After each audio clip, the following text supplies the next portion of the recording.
آپ کون ہیں؟ لوگ کہہ رہے ہوتے ہیں خسرا، ٹرانسجینڈر، خواجہ سرا، شی میل۔ خسرا جو بیسکلی ہے ایک برا ورڈ، مزاحیہ چڑ ہوتی ہے نا، ایک بلی کرنا، تو اس طرح سے خسرا ورڈ اچھا ورڈ نہیں ہے۔ آپ کسی سے روٹی بھی مانگے نا، وہ نہیں دے گا، کہے گا پہلے کرو پھر آپ کو کھانا ملے گا۔ تو اس طریقے کا مائنڈ سیٹ تو مردوں نے بنایا ہے نا۔ جسم کی جو بات ہے، جو میرا جسم میری مرضی کی بات کی جاتی ہے، تو obviously جسم تو ہر انسان کا اپنا ہی ہے نا۔ جب گراہک ہی ختم ہو جائے گا تو دکان کہاں سے چلے گی؟ دکان بند ہو جائے گی۔ آپ گراہک ختم کرتے دکانیں خود بند ہو جائیں گی۔ فیملی سپورٹ ایک بڑی سپورٹ ہوتی ہے، جس کی وجہ سے میں نے بہت ساری مشکلات دیکھی، بہت ساری ایسی چیزیں زندگی میں کرنی پڑی جو شاید اگر وہ ساتھ ہوتے تو میں نہیں کرتی۔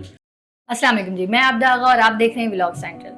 ناظرین، جہاں بات کی جاتی ہے کہ دور بہت جدید ہو گیا ہے، معاشرہ بہت ترقی کر رہا ہے، خواتین اور مرد آپس میں شانہ بشانہ کام کر رہے ہیں، وہیں پہ ایک ایسا بھی جینڈر ہے جو ابھی تک اپنے حقوق کے لیے آواز اٹھا رہا ہے۔ ہمارے ساتھ شہزادی رائے موجود ہے، ہم ان سے جانتے ہیں کہ انہوں نے کن مشکلات کا سامنا کیا، خود اپنے لیے اور اپنے جیسے تمام لوگوں کے لیے وہ کیا محنت کری، کیا جدوجہد کری، انہوں نے کیا مشکلات فیس کی ہیں۔ دیکھیے، ہر انسان کا ایک نیچر ہوتا ہے۔ میں ایک ریولوشنری نیچر کے ساتھ پیدا ہوئی۔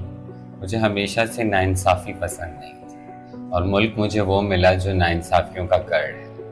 میں سمجھتی ہوں پاکستان ایک ایسا ملک ہے جس میں ہر انسان، ہر عوام، ہم حکمرانوں کو تو گالیاں دیتے ہی ہیں، لیکن عوام بھی بڑی ناانصافی، ایک جو نیچر ہے نا ان کی، فراڈ، دھوکہ، آپ روزانہ دیکھتے ہیں سوشل میڈیا پہ یہ ساری چیزیں ہوتی ہیں۔ تو اس لیے اپنی نیچر کے حساب سے، اپنے پیشن کے حساب سے آئی چوز ٹو بی ایکٹیوسٹ۔ اچھا، آپ کو کب اپنے اندر ایک تبدیلی محسوس ہوئی اور گھر والوں کا کیا ریئیکٹ تھا؟ انہوں نے فوراً سے ڈس آن کر دیا تھا، یا آپ کو ایسا لگتا ہے کہ جب آپ گھر سے ٹوٹی ہیں تو زیادہ مضبوط ہو گئی ہیں، یا گھر والوں کے ساتھ ہوتی تو زیادہ مضبوط ہوتی؟ دیکھیے، فیملی سپورٹ ایک بڑی سپورٹ ہوتی ہے۔ اگر آپ کے پاس فیملی سپورٹ ہے تو آپ دنیا جیت سکتے ہیں۔ خون کا رشتہ ہوتا ہے، آج بھی وہ خون کے رشتے ہیں، اور بالکل میں ان سے بالکل پیار کرتی ہوں، یاد کرتی ہوں ان سے۔ کبھی کبھار ملاقات میرے گھر آتے ہیں، میری ہوتی ہے، بٹ جو ہاں سپورٹ ہونی چاہیے تھی وہ نہیں ملی، جس کی وجہ سے میں نے بہت ساری مشکلات دیکھی، بہت ساری ایسی چیزیں زندگی میں کرنی پڑی جو شاید اگر وہ ساتھ ہوتے تو میں نہیں کرتی۔ اچھا، مجھے ایک چیز بتائیں کہ آپ کون ہیں؟ لوگ کہہ رہے ہوتے ہیں خسرا، ٹرانسجینڈر، خواجہ سرا، شی میل، مطلب اس طرح کی بہت ساری آوازیں آپ سنتے ہیں، تو آپ کو کیا ایسا ورڈ اپنے لیے اچھا لگتا ہے کہ بھئی مجھے یہ اچھا لگتا ہے اور یہ میرے لیے گالی ہے؟ خواجہ سرا، مورت، ٹرانسجینڈر، یہ ایک ورڈز ہیں جو کہ ہمارے یہاں لیے یوز کیے جاتے ہیں۔ خسرا جو بیسکلی ہے ایک برا ورڈ ہے، جیسے ہم پولیس والوں کے لیے کہتے ہیں ٹلا، ٹلا ان کا نام تھوڑی ہے بس، لیکن پیچھے ان کو لوگ بول رہے ہوتے ہیں۔ ایک مزاحیہ چڑ ہوتی ہے نا، ایک بلی کرنا، تو اس طرح سے خسرا ورڈ اچھا ورڈ نہیں ہے۔ اچھا، مجھے یہ بتائیں، کوئی آپ کو پسند ہے، کوئی آرٹسٹ ڈرامہ دیکھتی ہیں، کوئی مووی دیکھتی ہیں، یا کوئی ہمیں لیڈر ایسا جس کو آپ فالو کرتی ہیں، اور کیا چیز سامنے والی کی دیکھ کے آپ کو اٹریکٹ کرتی ہے؟ مجھے حنا ربانی خیر بہت پسند ہے، شی از مائی فیوریٹ۔ میں نے ان کی مردوں میں بتائیں نا۔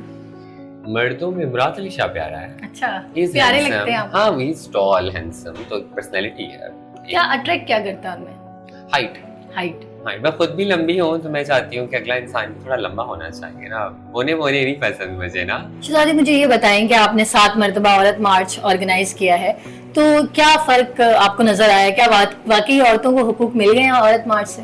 دیکھیے، عورت مارچ ایک کاوش ہے، ایک شروعات ہے عورتوں کے حقوق کی، اور تو بہت زیادہ بیکلیش میں دیکھتی ہوں۔ جب بھی عورت مارچ ہوتا ہے تو لوگ بڑی پوسٹیں لگاتے ہیں سوشل میڈیا پہ، اور بڑی ایک نفرت کا اظہار کرتے ہیں، جو بھی مرد حضرات ہیں اسپیشلی، کیونکہ عورتیں اپنی زبان، اپنے جسم کی بات خود کرتی ہیں۔ تو یہ سب سے بڑا بہتر چیز ہی یہی ہے، اور یہ عملی سب سے بڑا بہتر ہے۔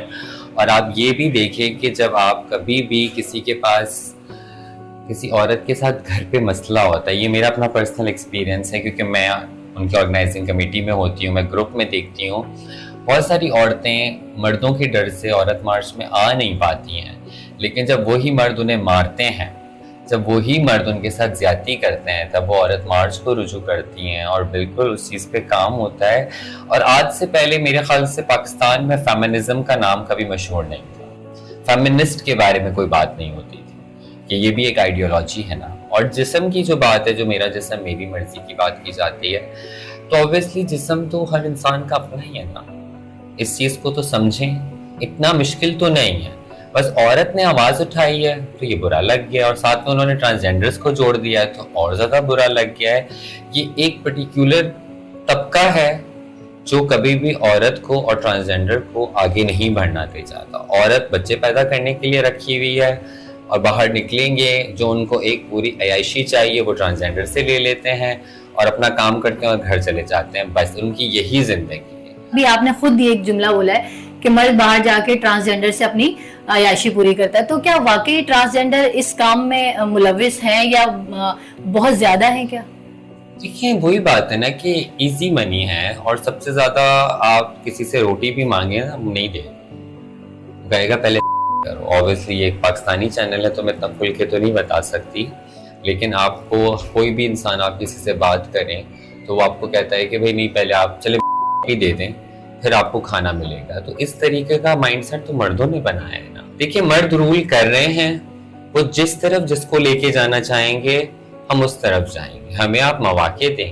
اب میں نوکری کرتی ہوں, میں کام کرتی ہوں, آپ میری سوشل میڈیا دیکھ لیں, اتنے لوگوں کے میسیجز, آپ کا کام کرنا مشکل ہوتا ہے. ابھی مجھے آٹو میں جانا ہوگا تو مجھے روزانہ اپنے آٹو والوں کو دیکھ کے سوچنا ہوتا ہے, ان سے بات کرنی پڑتی ہے, کبھی کبھی میں ڈر بھی رہی ہوتی ہوں. تو یہ جو ساری چیزیں ہیں یہ ایک مرد کی بنائی ہوئی ہیں, اور ہم اچھا کام کرنا چاہتے ہیں, اور جو یہ ایکٹیویٹیز میں ہم انوالو ہوتے ہیں یہ فینٹیسیز تو مرد کی ہیں نا. جب گراہک ہی ختم ہو جائے گا تو دکان کہاں سے چلے گی, دکان بند ہو جائے گی. آپ گراہک ختم کرتے دکانیں خود بند ہو جائیں گی. تو اس کے لیے آپ نے مہورت مارچ بنایا اور خواجہ سرا جتنے بھی ان کو اپنے پاؤں پہ کھڑا کیا. بیسیکلی کیا ہے مہورت مارچ؟ مہورت مارچ دیکھیے, جب میں عورت مارچ کی ہمیشہ سے آرگنائزر رہی تو میں نے کہا کہ عورت مارچ ایک عورتوں کا دن ہے, اور ہمارا اپنا بھی دن ایک ہونا چاہیے کہ ہم اس کو سیلیبریٹ کریں, ہم اس میں اپنی ڈیمانڈز رکھیں. اور پہلا سیاسی مارچ ہے.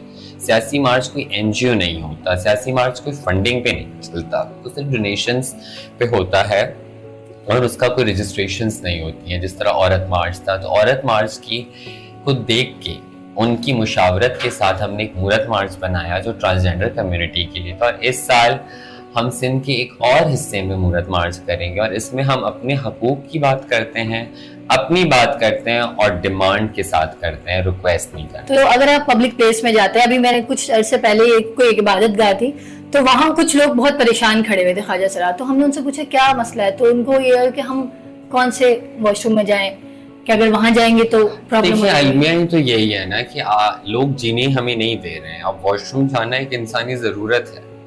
جب آپ واش روم جانے کی سہولت نہیں دیتے ہیں اور پھر آپ ہی لوگ کہتے ہیں کہ فرق ہو رہا ہے, تو ہم کیا کریں؟ ہم کھانا نہیں کھائیں, ہم باہر جائیں, میں کام کرنے جاؤں تو میں واش روم کے لیے دوبارہ اپنے گھر واپسی جاؤں. تو یہ کچھ چیزیں ہیں جو ریاست کی طرف سے پوری نہیں کی گئی ہیں, اور میں مرد اور عورتوں سے اتنا کہنا چاہوں گی کہ واش روم کے مسئلے کو حل کریں. جو عورت خواجہ سرا ہے اس کو عورتوں میں جانے دیں, جو مرد خواجہ سرا ہے مردوں میں جانے دیں. آپ جب تک ریاست جینڈر نیوٹرل واش رومز بنائے گی تو تب تک ہم اپنے سسٹم کو روک تو نہیں سکتے. کیا کر سکتے ہیں؟ شہزادی یہ تو ہو گیا لوگوں سے شکوہ, آپ کے دل کے اندر جو ایک تکلیف ہے وہ آپ نے بیان کی. اللہ سے کوئی شکوہ ہے؟ خدا سے انسان شکوہ بھی کرتا ہے اور شکر بھی ادا کرتا ہے, اور میں ہمیشہ خدا سے شکر ادا کرتی ہوں. اور خدا سے مجھے شکوہ نہیں ہے, مجھے لوگوں سے شکوہ ہے. اور خدا سے شکوہ ہم کرتے ہیں تو لوگوں کے لیے شکوہ کرتے ہیں کہ یہ اس نے ایسا کیا. اور میں کہتی ہوں کہ ٹرانسجینڈر کمیونٹی ہوتی ہے وہ خدا سے بہت قریب ہوتی ہے. اس کو اس کی سننے والا کوئی نہیں ہوتا, اس کے ماں باپ نہیں ہوتے, اس کے بہن بھائی نہیں ہوتے, تو وہ سارے صرف اوپر اٹھاتا ہے اور جا کے خدا سے اپنی بات کرتا ہے کہ اس نے غلط کیا ہے, خدا اس نے کیا. ہاں خدا سے کوئی شکوہ نہیں ہے, ہم خدا کی بنائی ہوئی مخلوق ہیں. الحمدللہ اللہ نے ہمیں بہت صلاحیتیں دی ہیں, قدردان نہیں ہے, ناشکری ہماری ایک سوسائٹی ہے, تو ان کا شکوہ ہے, خدا سے کوئی خود شکوہ نہیں. Thank you so much.